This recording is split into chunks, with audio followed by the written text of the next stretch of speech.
Glória a Deus. Pergunta para o teu irmão: vai tudo bem com você? Você tem motivos para agradecer a Deus? Deus é bom, Deus é maravilhoso. Jesus disse que o ladrão, que é Satanás, ele veio para roubar, para matar e para destruir. Mas Jesus, ele disse: eu vim para que vocês tenham vida, e vida em abundância. A graça de Deus, o favor de Deus tem sido derramado sobre nós a cada manhã. As misericórdias do Senhor, elas se renovam sobre nós. Que você seja inundado pela graça, pelo favor, e que no teu coração haja marca de gratidão. Gratidão. Fecha os teus olhos. Gratidão. Agradeça a Deus pela vida. Agradeça a Deus, agradeça a Deus. Agora é a hora de você se voltar para Deus. Agora é a hora, meu irmão. Se conecte ao trono da graça. Que nenhum movimento tire a sua atenção. Não existe ninguém mais especial neste lugar do que Deus. O Espírito de Deus está aqui. Jesus está neste lugar. Agradeça a Ele porque Ele morreu por você. Agradeça a Ele porque Ele assumiu o seu lugar na cruz. Você tem motivo sim para agradecer ao Senhor. Faça a sua oração de entrega, de dedicação, em nome de Jesus. Como agradecer pelo bem que tens feito a mim, que vem demonstrar o quanto amor tu tens, ó Deus, por mim. As vozes de milhões de anjos não poderiam expressar a gratidão do meu pequeno ser, que só pertence a ti. A Deus demos glória, a Deus demos glória, a Deus demos glória, que por nós tanto fez. Foi na cruz que salvou-me, seu poder restaurou-me. A Deus demos glória, que por nós tanto fez. Eu quero viver aqui para adorar-te, meu Senhor. E se surgir um louvor ao Calvário, seja assim. Foi na cruz que salvou-me, seu poder restaurou-me. a Deus. Demos glória, que por nós tanto fez. Quero viver aqui para adorar-te, meu Senhor. E se surgir um louvor ao Calvário, seja assim. A Deus demos glória, A Deus demos glória, a Deus demos glória, que por nós tanto fez.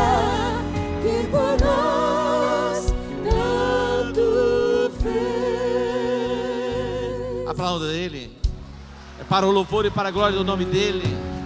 Ele é bom, Ele é maravilhoso, Ele é poderoso, Ele é o nosso Deus. Aleluia, Jesus.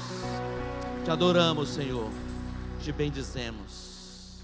Diga obrigado, Senhor, pela minha vida e pela minha família. Diga obrigado, Senhor. Graças a Deus. O Senhor é bom em todo o tempo. Fomos ministrados de uma forma tão especial no nosso seminário. Quinta-feira, sexta-feira e sábado pela manhã. Como é bom poder estar separado e intensamente sermos ministrados. Muitas vezes temos uma hora e meia, mas tivemos cerca de 7 horas ou mais de ministração de uma forma intensa. E ainda queremos mais. Aprendemos que o nosso Deus é um Deus de padrão, um Deus de padrões. E Ele estabeleceu o padrão, e Ele avaliou o seu padrão, e Ele viu que era bom. Então Deus não muda o padrão.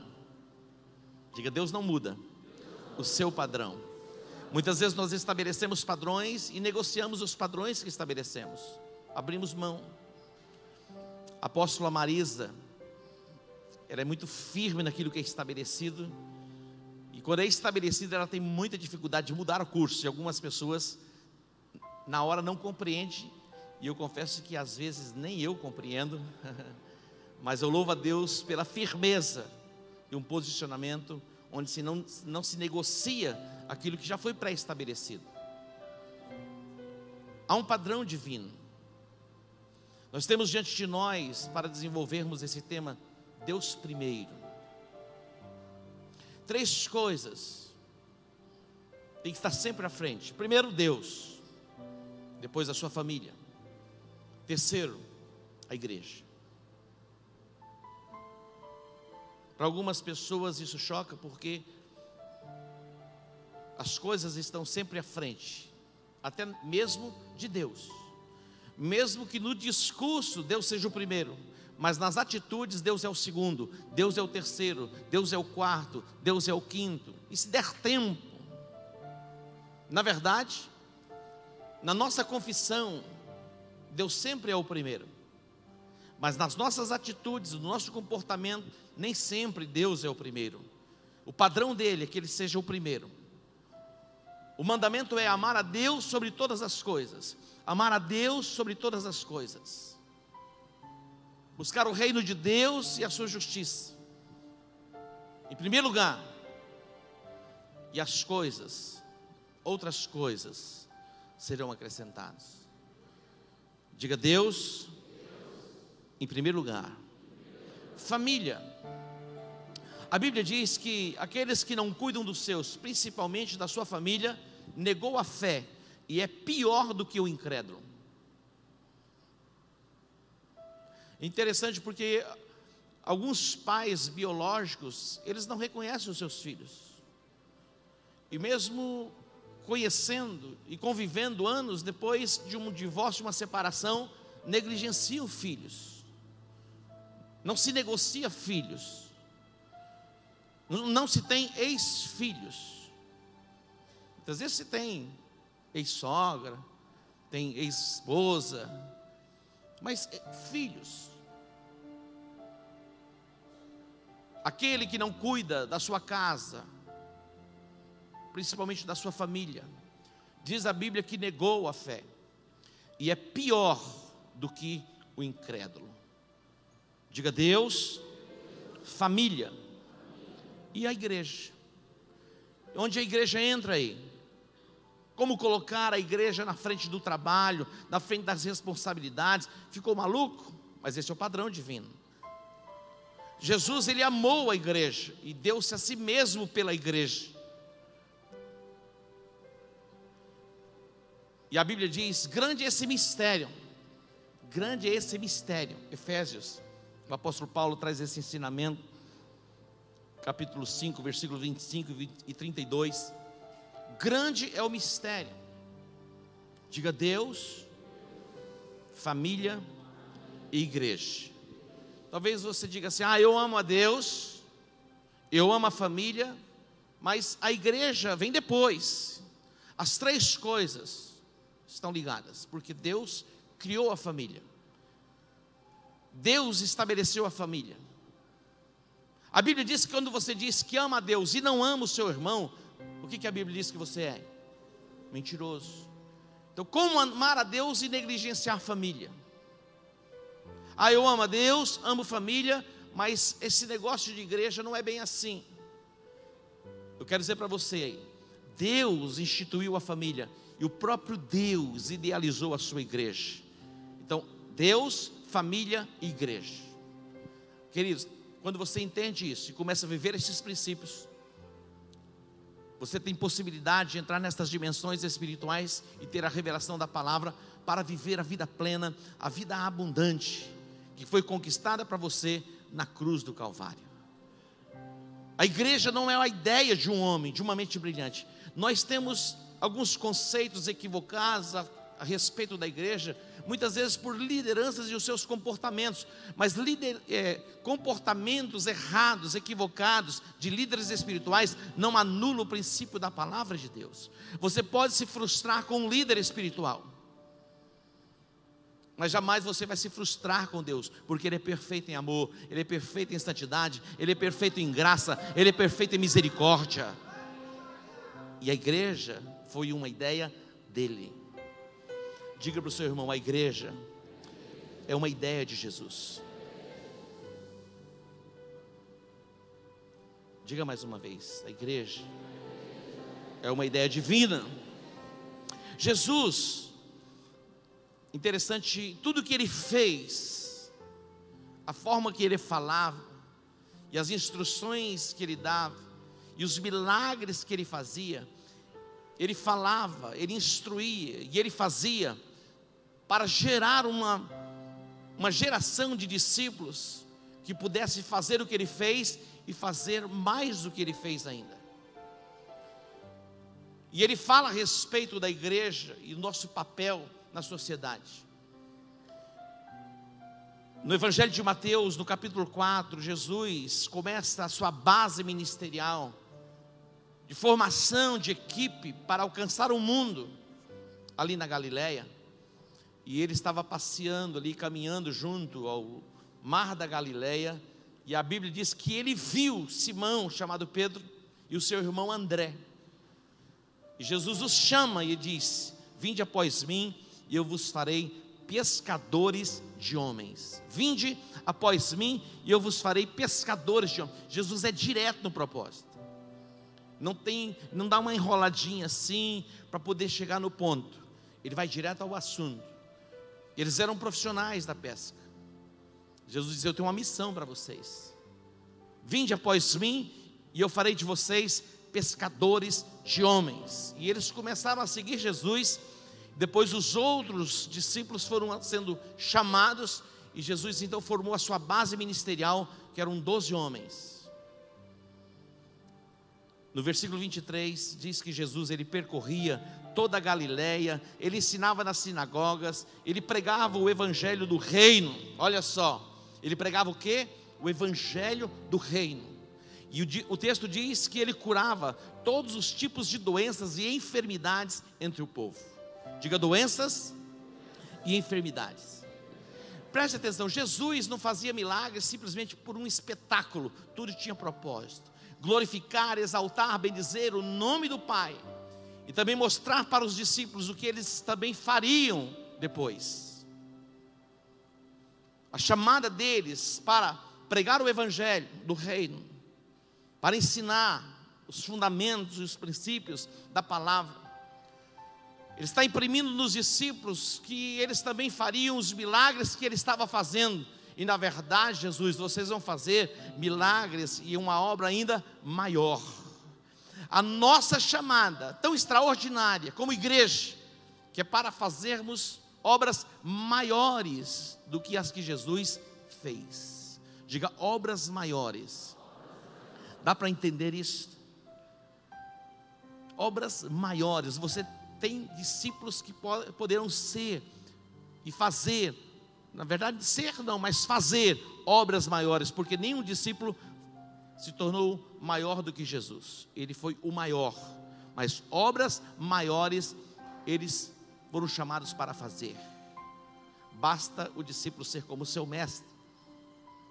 Mas em termos de obras, eles foram chamados para fazer além do que Jesus fez. Porque Jesus, ele ficou restrito a um território, que era o território dos judeus. E os discípulos não ficariam apenas restritos àquela região, mas eles chegariam à Judeia, a Samaria e até os confins da terra. Olha que extraordinário. Jesus percorria toda a Galileia, ele ensinava, ele curava, ele pregava. Interessante porque o texto diz sobre doenças e enfermidades. Doenças e enfermidades. Alguém pode pensar, será que existe alguma diferença? Existe. Enfermidades, essas coisas estão relacionadas às neuroses da nossa alma, as perturbações mentais. Tem pessoas que você olha no corpo, era saudável, mas a mente é uma mente perturbada, vive debaixo de conflitos emocionais, e há total desequilíbrio. São perturbações na mente. Jesus, ele traz sobre ele a capacidade de curar doenças e também de restaurar a nossa alma. Diz o texto que a fama de Jesus corria por toda a Síria e traziam-lhe todos os enfermos, acometidos de várias doenças e tormentos, endemoniados, lunáticos, paralíticos, e ele os curava. E uma grande multidão o seguia. No capítulo 5, é uma sequência. Jesus, ele via as multidões, ele subiu a um monte e assentou-se, e aproximaram-se deles os seus discípulos. E aqui é chamado o Monte das Bem-aventuranças. E Jesus, diante da multidão, mas olhando para os discípulos, porque os discípulos estavam ao redor dele, ele disse assim, versículo 13: vós sois o sal da terra. E no versículo 14 ele diz: vós sois a luz do mundo. Vós sois o sal da terra, vós sois a luz do mundo. Jesus estava preparando o cenário para o estabelecimento da igreja e a influência que a igreja teria no mundo. A capacidade de influenciar. O sal, ele preserva. A luz, ele ilumina. Quebra as cadeias das trevas, da ignorância que nos apreende, nos prende. Jesus disse: vós sois o sal da terra, vós sois a luz do mundo. Grilhões e cadeias vão ser quebradas através da igreja. A igreja vai ser fonte para o entendimento aberto.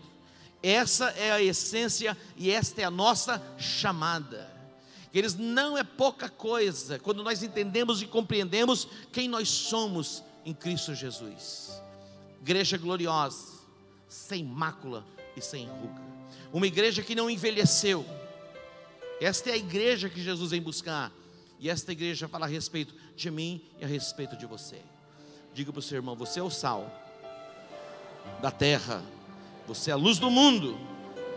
Uma igreja que vai ser revestida de poder e autoridade. O Evangelho de Lucas, no capítulo 9, Jesus, ele chama os discípulos e ele diz assim, Lucas 9, a partir do versículo 1, Lucas 9, 1 e 2, diz: tendo convocado os 12 discípulos, Jesus deu-lhes poder e autoridade sobre todos os demônios e para curarem enfermidades. Então os enviou a pregar o reino de Deus e a curar os enfermos. Jesus está preparando o cenário para o estabelecimento da sua igreja. Talvez você pense assim: apóstolo, mas isso diz respeito aos primeiros 12 homens que foram separados e foram chamados apóstolos. A mesma chamada, ouça bem, a mesma chamada que estava sobre estes homens, hoje está sobre a minha vida e está sobre a sua vida. Preste atenção, é como se Jesus estivesse falando para você hoje: como falara para eles naqueles dias. Dá para você entender? Você pode entrar neste cenário e você pode assumir esta chamada. Nenhuma outra instituição na terra foi designada, escute bem, nenhuma outra instituição na terra foi designada por Deus, por Jesus e pelo Espírito Santo, para que pudesse estabelecer o reino de Deus. Não existe ONG, não existe instituto, associação, nada, absolutamente nada neste mundo foi investido de autoridade para o estabelecimento do reino, a não ser a igreja de Jesus. Que essa consciência seja despertada em você. Deus, família, igreja, como uma trindade, uma tríade que está unida e não dá para separar. Eu amo a Deus, mas não amo família. Eu amo a Deus e amo família, mas igreja não é comigo não. Se você quer andar com Deus e ama a Deus, você vive a essência da igreja. O apóstolo Paulo, quando ele fala a respeito da ceia, ele diz: olha, sabe por que há muitos fracos e muitos doentes e muitos que dormem? É um sono espiritual na igreja, porque não consegue discernir o corpo de Cristo. A vida de Deus, ela passa de um para o outro. Quando você vive este princípio de igreja, de comunhão, de relacionamento, a vida de Deus inunda você e você se torna um crente forte, um crente ousado, um crente que não desiste, mas que avança na chamada ministerial. Quando nós nos desconectamos do corpo, pensando que não precisamos do relacionamento com o corpo, nós nos tornamos pessoas fracas. Não sei se você já viu a lagartixa, quando se corta o rabo da lagartixa. Você já viu? Quando você corta o rabinho da lagartixa, o rabinho fica assim, fala: ué. Mas ele continua mexendo, mas vai mexer por quanto tempo? Por quanto tempo? Parece que está vivo, é por um tempo. Assim é o crente que se distancia do corpo. Ele até se mexe por um tempo, mas depois perde a vida. Diga: igreja, uma ideia de Deus. Há uma chamada de Deus para mim e para você, no sentido de sermos igreja.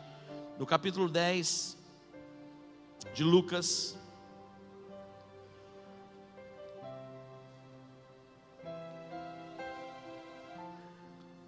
capítulo 10, versículo 1 diz: depois disto, designou o Senhor ainda outros 70 e mandou-os adiante de si, de dois em dois, a todas as cidades e lugares aonde ele havia de ir.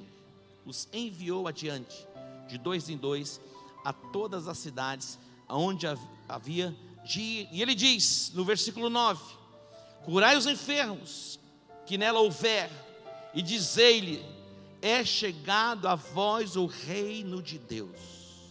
Olha que extraordinário. Vocês devem ir de cidade em cidade, anunciando o reino de Deus.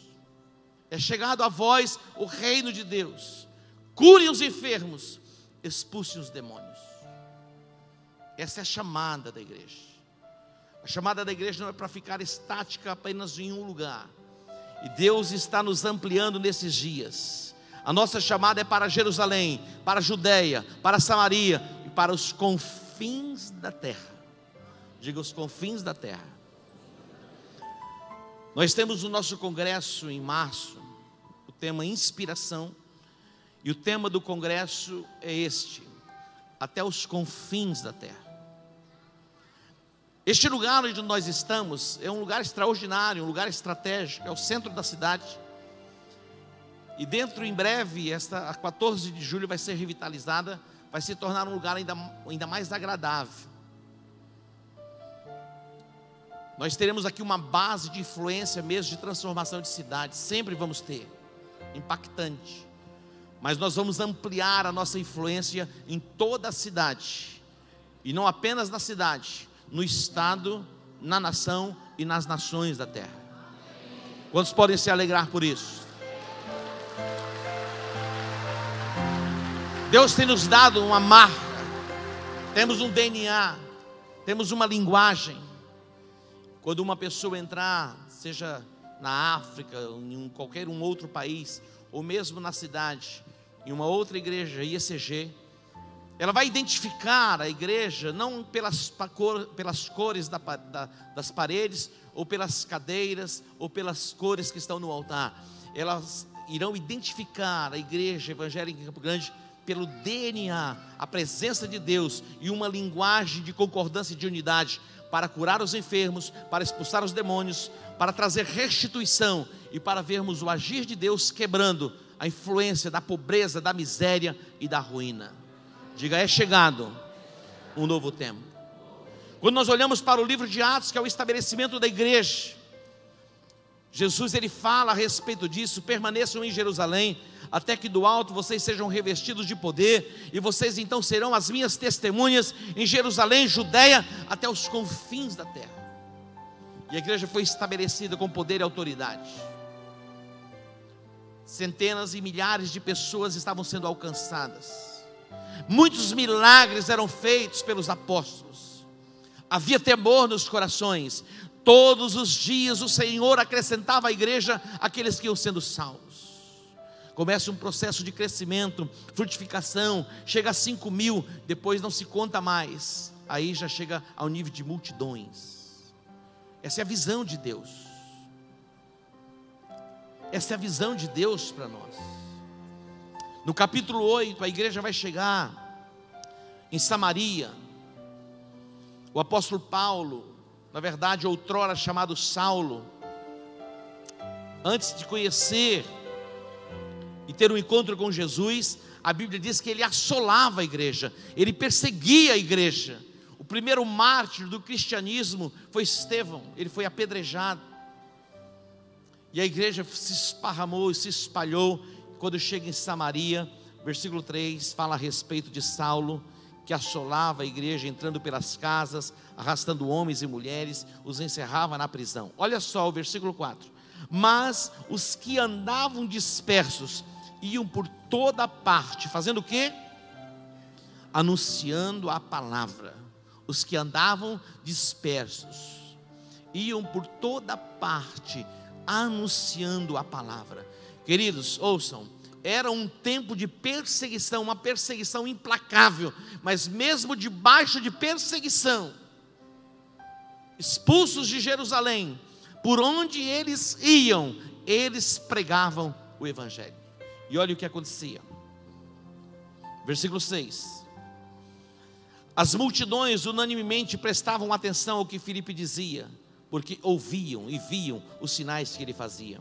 7: os espíritos imundos saíam de muitos que os tinham, clamando em alta voz, e muitos paralíticos e coxos eram curados.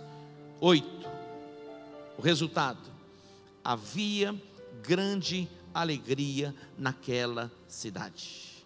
Diga: havia grande alegria naquela cidade. Por que havia alegria? Pela manifestação da presença de Deus através da igreja. Ser igreja não é um fardo. Ser igreja não é algo enfadonho, algo ultrapassado. Ser igreja é desfrutar da presença gloriosa de Deus, sendo sal da terra e luz do mundo. A Bíblia diz que a criação está gemendo, esperando a manifestação dos filhos de Deus. A criação está o quê? Gemendo. O apóstolo Pedro, ele diz: vós sois a geração eleita, o sacerdócio real, a nação santa, o povo adquirido. Para quê? Para ter uns arrepios? Estarmos num lugar confortável? Não. Para que anuncieis as grandezas daquele que vos chamou das trevas para a sua maravilhosa luz. Olha que coisa extraordinária a nossa chamada. Nós somos a geração eleita. Nós somos o sacerdócio real, a nação santa, povo adquirido, para anunciarmos as grandezas daquele que nos chamou das trevas para a sua maravilhosa luz. Como é glorioso e como é maravilhoso estar na luz. Mas um pouquinho distante de você tem alguém cativo, aprisionado, clamando. As cadeias das trevas que prendem essas pessoas podem ser quebradas pela luz que emana através da sua vida. Imagina o laser, o potencial e a capacidade do laser. O laser é uma luz tão forte que corta o aço. Imagina a luz que resplandece através de Jesus na nossa vida. Ela é tão poderosa que pode neutralizar, quebrar, destruir e aniquilar a ação e operação das trevas numa cidade. Jesus, quando ele leva os discípulos lá para Cesareia de Filipe, no norte de Israel, junto ao Monte Hermon, ele entra num território comprometido. Para os judeus, aquele lugar era chamado os portais do inferno. Eles não entravam naquele território. Era um território que estava debaixo da feitiçaria. Altares construídos. Até hoje, quando nós vamos a Israel, temos a oportunidade de estar no Monte Hermon, nós encontramos altares que foram construídos a Zeus e outros deuses. Até hoje. Jesus entra naquele território e ele faz uma pergunta: quem dizem os homens ser o filho do homem? E vem a resposta: Elias, João Batista, Jeremias, um dos profetas. Jesus olha para os discípulos e pergunta a eles diretamente, dizendo: eu quero saber de vocês, o que vocês pensam a meu respeito? Aí Simão dá a resposta: tu és o Cristo, o Filho do Deus vivo. Diz: bem-aventurado és tu, Simão, não foi carne nem sangue que te revelou, você recebeu uma revelação divina. Aí ele fala sobre esta pedra, que é o próprio Jesus, que é o fundamento: eu edificarei a minha igreja, e as portas do inferno não prevalecerão contra ela. As portas do inferno não prevalecerão contra a igreja de Jesus. Imagina, lá no norte de Israel, Jesus falando isso para 12 homens. Parecia uma alucinação na mente de muitos, dizendo: isso não é possível que aconteça. Nós estamos a milhares e a milhares e a milhares de quilômetros de distância do lugar onde Jesus falou, e o Evangelho chegou a nós. Outro dia eu vi muitas pessoas assustadas, apavoradas. Viralizou, dizendo que ia chegar ao Brasil 1.800.000 muçulmanos em 13 navios, e o dominar a nação. As portas do inferno não prevalecerão contra a igreja de Jesus. Nós vamos tomar a cidade, nós vamos tomar o estado, nós vamos tomar a nação e as nações da terra. Diga: é a nossa hora, é a nossa vez. O Senhor está fazendo obras extraordinárias, obras poderosas, obras maravilhosas. Outro dia recebi uma mensagem, uma foto, aquele Wesley Safadão, olha o nome do camarada, estava sendo batizado. Tem as imagens aqui? É surpreendente, olha só. Você pode dar um aplauso ao Senhor? Sendo batizado. Passa outra foto. Tem mais uma foto dele. Olha essa daqui. Eu disse: esse camarada aqui não parece Clodoilson batizando o cara? Acho que ele estava lá, disfarçou e foi lá e não me avisou. Olha lá. Olha o que Deus está fazendo. Algumas pessoas falam, contam os feitos de Satanás. Você viu o que aconteceu? Olha o que Deus fez. Isso não é extraordinário? Agora, tem um outro vídeo. Esse aqui é uma bomba atômica no inferno. Vai lá para o outro videozinho. Conhece esse menino aí? Olha só.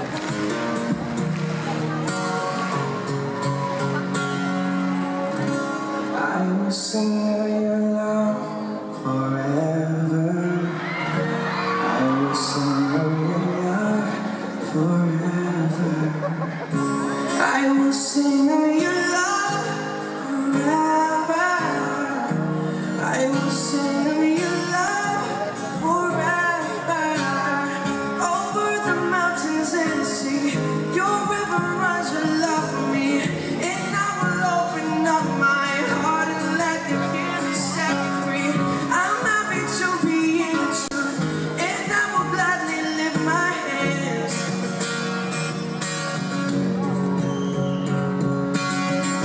I will sing of your love. Tá bom aí. Você sabe quem que é esse menino? Todos sabem, né? Imagina Justin Bieber cantando para Deus. Se ele está cantando para Deus, você quer cantar para quem? Agora você imagina a pressão que é sobre a vida de um menino deste. Ele cancelou 14 turnês. Teve uma experiência com Jesus. Agora algumas pessoas dizem, isso é um momento. Olha, muitas vezes a gente já faz a declaração, é um momento. E conforme a nossa declaração a nossa oração deve ser: Deus, preserva ele, guarda ele, coloca os teus anjos ao lado dele. Essa deve ser a nossa chamada como igreja. Imagina quantos adolescentes foram influenciados por ele. Quando ele veio no Brasil, ele apavorou muita coisa. Pichou muro, foi para um motel, virou trem. Mas Jesus resgata. O sangue de Jesus purifica. Isso é ser igreja. Como ele, temos milhares e milhares de pessoas para serem alcançadas. Ao invés de você criticar a igreja, viva a essência da igreja. Há tantos modelos de igreja. Deus nos estabeleceu aqui com o nosso DNA. Eu achei interessante algo que o apóstolo Robert Dudu disse. Ele disse: eu não gosto de sushi. Alguém aqui não gosta de sushi? Eu amo sushi. Hoje muita gente vai querer comer sushi. Mas presta atenção, quem não gosta de sushi vai a um lugar onde só vende sushi? Só se for louco. Então se você vem aqui, você deve amar aqui. Como você vem a um lugar e diz: olha, eu odeio esse apóstolo, não gosto dele, mas por que você vem aqui? É porque você me ama, não é verdade? Você não pode ir em um lugar onde você não se sinta bem, onde você não gosta de estar. Você não veio porque você foi forçado a vir. Lógico que é possível que um amigo lá, chato, falou: vamos à igreja comigo, porque ele ama você. Agora, nós vimos aqui Wesley, nós vimos aqui Justin Bieber. Agora, impressionante mesmo, é um corintiano ser alcançado. E o goleiro do Corinthians, o Cássio, foi batizado também. Aí sim, imagina, ó os corintianos aí, ó. Eu quero encerrar com uma pergunta. Corintiano é mole não, né? A gente ama até os corintianos, porque tem que amar, lógico. Só Jesus, meu irmão. Por Jesus você ama. Olha só, Jesus fez uma pergunta para Pedro, já no finalzinho. Depois que ele ressuscitou, ele apareceu aos discípulos. Pedro o havia traído. Jesus o encontra e faz uma pergunta a ele. Na verdade, a mesma pergunta por 3 vezes. Olha só. A pergunta foi: Pedro, você me ama? Ele disse: te amo. Jesus, eu creio que ele olhou nos olhos de Pedro pela segunda vez e: Pedro, você me ama? Pedro já ficou um pouco chateado, falou: eu te amo. Mas quando foi a 3ª vez, meu irmão, Jesus disse: você me ama? Ele falou: o Senhor sabe todas as coisas, o Senhor sabe que eu te amo. Sabe o que Jesus disse para ele? Então apacenta os meus cordeirinhos. Meu irmão, amor não é simplesmente palavra. Palavras não representam muita coisa, porque tem gente dizendo eu amo, amo, amo, da boca para fora.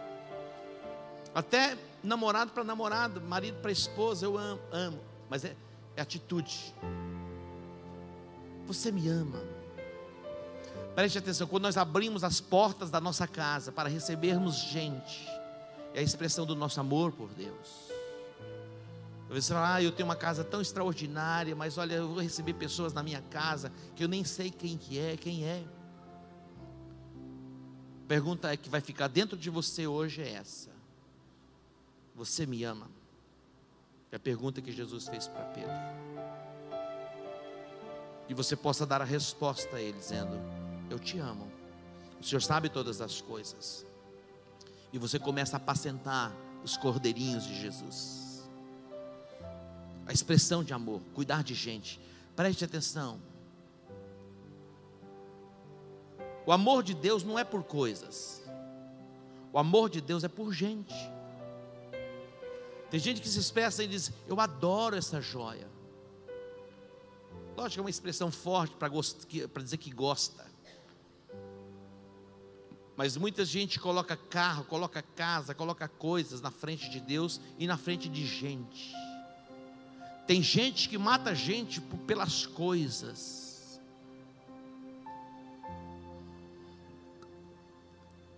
Deus amou gente, e Ele ama gente, e Ele amou de tal forma que Ele deu o próprio Filho. Que nós possamos sentir o amor de Deus, amando a Deus sobre todas as coisas, amando a nossa família, cuidando da nossa família e amando a sua igreja. Jamais fale mal da igreja, porque ninguém fala mal do seu próprio corpo. Você não olha para o seu dedinho e diz: dedinho horroroso, infeliz, miserável. Você faz isso? É bem verdade que algumas pessoas meio desorientadas olham no espelho e dizem assim: você está horrorosa hoje. Mas não é ela, é alguém que está por trás dela. Como diz a porta, é um demônio. Porque jamais você vai estar horroroso ou horrorosa. São seus olhos muitas vezes que estão contaminados. Mas você é a expressão perfeita de Deus na terra.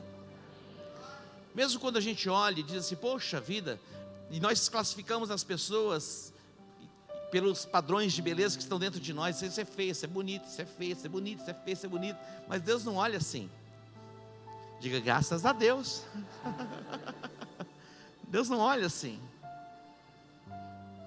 Deus nos amou, que Ele deu o seu Filho para morrer na cruz. Seja apaixonado por gente, cuide de gente. Tem muita gente sofrendo. Nós somos o sal da terra, nós somos a luz do mundo. Estamos revestidos de poder e autoridade para curar os enfermos, para expulsar os demônios. Está chegando o tempo para sermos ampliados na nossa influência na cidade. Está chegando o tempo, esse é o tempo de Deus. Algumas pessoas, nem eu mesmo, talvez consiga compreender porque isso não foi antes. Mas que nós vamos inundar a cidade, estabelecendo bases onde a glória de Deus vai se manifestar através da sua igreja. Nós vamos na disposição de cada um em servir a Deus. As pessoas, elas fazem os seus investimentos. Eu fiquei, e todos ficaram impressionados. É verdade que o atleta é um grande atleta. Imagina, 222 milhões de euros foram o que se pagaram pelo passe do Neymar. 220, você sabe o que é isso? Quase R$1 bilhão. Na verdade, todo o complexo da operação passa de 1,5 bilhão. O quanto nós estamos dispostos a investir naquilo que nós acreditamos? O quanto nós temos investido da nossa vida e daquilo que Deus tem nos dado, daquilo que a gente crê?